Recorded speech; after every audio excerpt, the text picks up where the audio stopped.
उत्तर प्रदेश के बदायूं में राजा सेताराम सिंह का विशाल और समृद्ध राज्य था।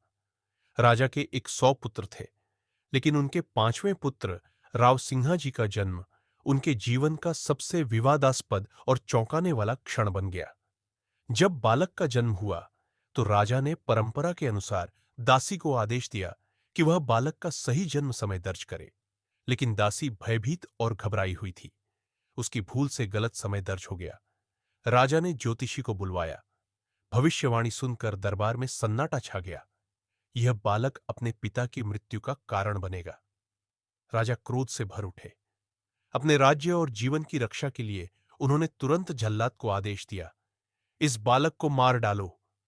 जल्लाद ने नवजात को उठाया और जंगल की ओर चल पड़ा।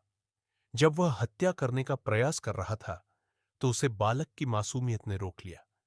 वह राजा की आज्ञा का पालन भी करना चाहता था और अपने भीतर की करुणा से भी लड़ रहा था। आखिरकार उसने बालक को एक शेरनी की गुफा में छोड़ दिया। उसने सोचा, यह बालक शेरनी का भोजन बन जाएगा। लेकिन प्रकृति का नियम अलग था। शेरनी ने हाल ही में एक शावक को जन्म दिया था। जब उसने बालक को देखा, तो उसे लगा कि यह भी उसी का बच्चा है। उसने दोनों को समान रूप से पाला, अपने दूध से उनका पोषण किया और अपने पंजों से उनकी रक्षा की। समय बीतता गया। बालक बड़ा हुआ। उसके शरीर पर बाल उगाए, उसकी चाल ढाल शेरों जैसी हो गई और वह जंगल का अभिन्न हिस्सा बन गया।